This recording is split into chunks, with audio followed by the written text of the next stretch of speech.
जैसा कि आप सभी जानते हैं, कोविड-19 महामारी जिसे पूरा विश्व एक तरह से इसे झेल रहा है।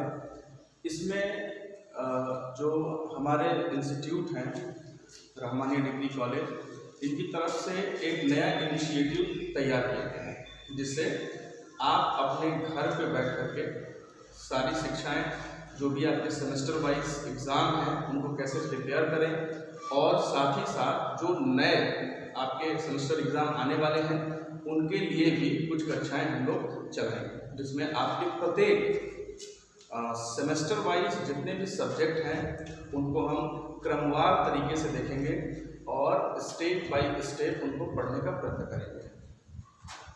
इसमें एक बीटीसी थर्ड सेमेस्टर का एक सेगमेंट है जिसे हम आईसीटी इंफॉर्मेशन कम्युनिकेशन टेक्नोलॉजी के नाम से भी जानते हैं। बीटीसी के थर्ड सेमेस्टर के केवल इस सेगमेंट से लगभग 30 से 40% क्वेश्चन पुट आउट किए जाते हैं। अर्थात ये सेगमेंट उतना ही जरूरी है जितना कि आपके ये सेगमेंट केवल थर्ड सेमेस्टर ही नहीं, अपितु इससे रिलेटेड फर्स्ट सेमेस्टर से भी कई सारी चीज़ें इसमें हम क्रमवार एक एक करके देखेंगे। तो बच्चों, आइए आज शुरू करते हैं आईसीटी इंफॉर्मेशन कम्युनिकेशन टेक्नोलॉजी। इसके संदर्भ में अगर हम इसको हिंदी में कहें,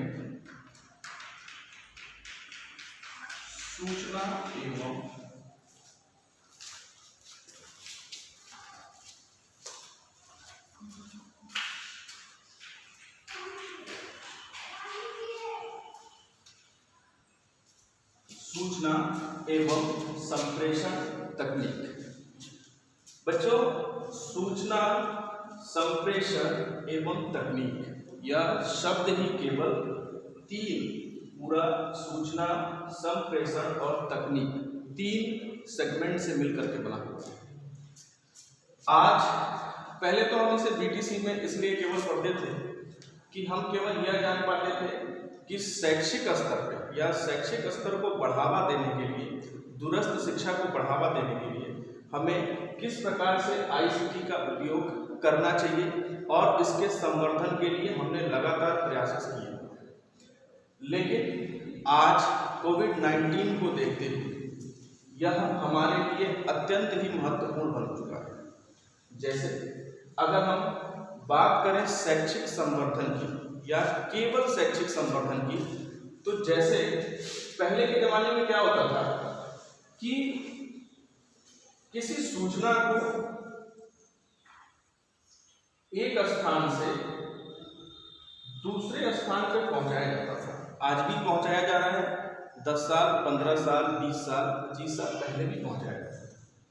पहले जब पहुंचाया जाता था तो इसके कई सारे साधन हुआ करते थे, जैसे डाकघर जो आज भी है, पहले अंतर्देशीय लिफाफे और बहुत सारे ऐसे मीडियम्स होते थे। कई बार हम खुद जाकर के उस सूचना को एक स्थान से दूसरे स्थान पर पहुंचाते थे। लेकिन जैसे जैसे समय बीतता गया, हमने शिक्षा के संवर्धन हेतु एवं दूरस्थ शिक्षा को बढ़ावा देने के लिए हमने आईसीटी का उपयोग यहाँ पे भी यानी शैक्षिक क्रम में भी करना शुरू किया। देखते हैं क्रमवार। अब कोई सूचना मान लीजिए कि सेगमेंट ए पे है और इसी सूचना को सेगमेंट बी पर पहुंचाना है। ठीक है, ए पर है और उसको बी पर पहुंचाना है। इसके लिए अगर हम चाहें तो बहुत सारी हमारे पास टेक्नोलॉजी है जिनका हम यूज कर सकते हैं आईसीटी के माध्यम से। जैसे पहले तो हम विचार करेंगे कि सूचना क्या होती है। सूचना, पहले जमाने में सूचना होती थी, हमारी कोई बात होती थी, एक स्थान से दूसरे स्थान ले जाना होता था। कोई ऐसे महत्वपूर्ण कार्य होते थे, कोई ऐसे दस्तावेज होते थे जिसे एक जगह से दूसरी जगह पहुंचाना होता था। लेकिन आज सूचना के मायने बदल गए हैं। आज के समय में सूचना वो पीडीएफ भी हो सकता है, वो आपकी वर्ड की फाइल भी हो सकती है, आपके पेन के डॉक्यूमेंट्स भी हो सकते हैं, आपके ऑडियोज भी हो सकते हैं और आपके वीडियोज भी हो सकते हैं। इन्हें एक स्थान से दूसरे स्थान पे पहुंचाना है। अब कई बार आपने देखा होगा बीटीसी के थर्ड सेमेस्टर में ये पूछते हैं कई बार कि सूचना क्या होती है। ठीक है, तो सूचना वह समूह है जो एक डाटा के रूप में हमारे मोबाइल में या लैपटॉप में कनेक्ट होता है। जैसे कोई ऑडियो फाइल हुई, जैसे आपके गाने हुए, जैसे आपके वीडियोस हुए, जैसे आपके इमेजेस हुए, ये सब क्या है? सूचना है। जैसे आपकी एक पीडीएफ फाइल हुई, वो भी क्या है? सूचना है। अब इस सूचना को यहाँ से यहाँ पहुँचाना है। अब देखिए, इसको हम मैनुअली तो पहुँचाएंगे नहीं, कोई लेकर के जाएगा नहीं, तो अब इसे यहाँ से यहाँ पहुँचाने के लिए हमें एक मैकेनिज्म तैयार करनी पड़ती है। एक ऐसा मैकेनिज्म जो इन सूचना को एक स्थान से दूसरे स्थान तक पहुँचा सके, या इस सूचना को मल्टीपल डायरेक्शन में भी पहुँचा सके। अब ये हम कैसे करेंगे? यहीं से आता है कॉन्सेप्ट आईसीटी का, इंफॉर्मेशन कम्युनिकेशन टेक्नोलॉजी। देखिए, इसके अंतर्गत जो सेंटर होता है, दूसरा रिसीवर, और ये बीच का पूरा चैनल, एक सेंडर, दूसरा रिसीवर और बीच का पूरा चैनल होता है। इन तीनों के समूह को या कह सकते हैं इन तीनों के संयुक्त समूह को आईसीटी सूचना एवं संप्रेषण तकनीकी का नाम दिया गया है। अब हम बात करते हैं सूचना की हमने बात की। अब देखिए, मान लीजिए किसी भी सूचना को, सपोज दैट कि आपका कोई मैसेज है। पहले हम क्या करते थे कि मैसेज को अगर हमें एक जगह से दूसरी जगह पहुंचाना होता था तो हम लिफाफे लिखते थे, अंतर्देशीय लिखते थे, या इस तरह की बाई पोस्ट के माध्यम से पहुंचाते थे। आज हमारे पास बहुत सारे इक्विपमेंट्स अवेलेबल हैं, जैसे व्हाट्सएप हो गया, फेसबुक हो गया, और भी बहुत सारे मैसेंजर्स वगैरह। आज हम क्या करते हैं कि यहाँ पे इस जो सेगमेंट है, यहाँ पे हम उस मैसेज को लिखते हैं और इस मैसेज को इंटरनेट के जरिए इस दूसरे वाले सेगमेंट पे पहुँचाते हैं। इसमें याद रखिएगा, आईसीटी के लिए इंटरनेट का होना बहुत अति आवश्यक है। इंटरनेट के बिना इसकी परिकल्पना नहीं की जाती। इंटरनेट, कई बार ऐसे क्वेश्चन भी पूछते हैं कि इंटरनेट क्या होता है। तो इंटरनेट भी एक ऐसा जाल है, एक ऐसा ये जाल है जिसमें हम सूचनाओं को एक स्थान से दूसरे स्थान पर पहुँचाते हैं। इसके लिए हमें प्रॉपर चैनल नेटवर्क की भी आवश्यकता होती है। अब ये जो तीसरा सेगमेंट है, मान लीजिए हमने इसको ए माना, इसको बी मान लिया और इसको सी मान लिया, तो अब ये जो सी सेगमेंट है, जो रिसीवर सेगमेंट है, यहाँ पे भी इंटरनेट का होना अति आवश्यक है। अगर यहाँ पे इंटरनेट का होना आवश्यक है तो यहाँ पे भी इंटरनेट का होना आवश्यक है, तभी जाकर के इसकी सूचना यहाँ तक पहुँचेगी। तो ये तो हो गया एक मोटा मोटी बात कि हमें ये पूरा इंफॉर्मेशन कम्युनिकेशन जो टेक्नोलॉजी है वो है क्या।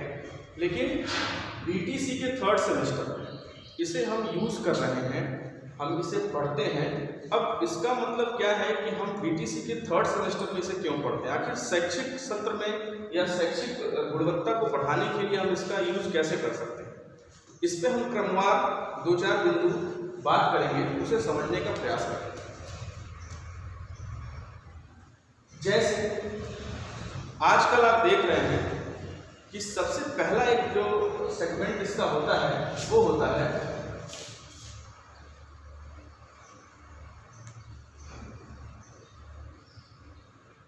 दूरस्थ शिक्षा को बढ़ावा देना। आपने देखा होगा कि बहुत से ऐसे लोग होते हैं जो रेगुलर क्लास नहीं कर पाते, कहीं किसी जॉब के कारण या फिर किसी ऐसे फर्म कहीं ना कहीं वो कार्य करते रहते हैं, तो उसके लिए उन्हें रेगुलर क्लास करने की इजाज़त नहीं होती है, या फिर किसी भी कारणवश ऐसा अगर जिन लोगों के पास इस तरह की प्रॉब्लम होती है, इस सूचना एवं संप्रेषण तकनीक के द्वारा इस प्रॉब्लम को हम दूर कर सकते हैं, एलिमिनेट कर सकते हैं। जैसे इस दूरस्थ शिक्षा को बढ़ावा देने के लिए NIOS, IGNOU और इत्यादि कई सारे दूरस्थ शिक्षा के विश्वविद्यालय स्थित हैं, जो घर पे रहकर ही मटेरियल या सामग्री आपको भेजते हैं, या फिर कई बार आपके कंप्यूटर पे कोई लिंक या फिर कोई इनपुट आपको दे देते हैं, जिस लिंक पे आप यूज़र आईडी और पासवर्ड डाल करके और उसे खोलते हैं, और प्रत्येक दिन की जो वीडियो सामग्री होती है वो आप तक पहुंच जाती है। दूसरा, इंफॉर्मेशन कम्युनिकेशन टेक्नोलॉजी का एक सबसे बड़ा जो लाभ है वह यह होता है कि आपके पास मल्टीपल चॉइस होती है। सपोज दैट कि अगर आप मान लीजिए कि किसी एक अध्यापक के पढ़ाने से अगर संतुष्ट नहीं, किसी कोई भी एक टॉपिक आप ले लीजिए, अगर मान लीजिए आप संतुष्ट नहीं हैं, तो उस पॉइंट को या उस टॉपिक को आप अलग अलग अध्यापक के द्वारा भी पढ़ सकते हैं। आपको कई सारे ऐसे ऑप्शंस हैं, कई सारे अपने हिसाब से जिनकी भी बात आपको समझ में आए, आपके पास ऑप्शन होते हैं कई सारे, जिससे कि आप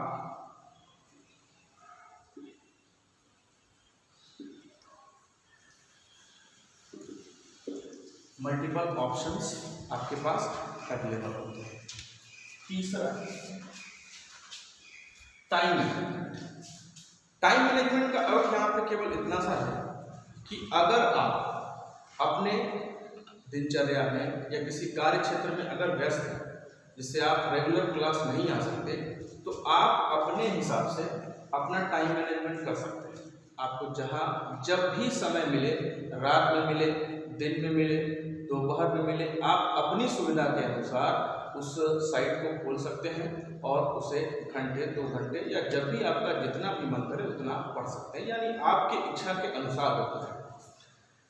अब देखिए, आपके बीटीसी के 3rd सेमेस्टर में, हालांकि ये पूरा टेक्निकली है, लेकिन बीटीसी के 3rd सेमेस्टर से इसको केवल और केवल जोड़ा गया है ताकि हम शैक्षिक जो संवर्धन है वो किस प्रकार से कर सकते हैं। अगर हम बात करें, मान लीजिए 1 से 5 स्तर के जो बच्चे हैं, इनको पढ़ाने में इस तकनीक का क्या महत्व है, ठीक है।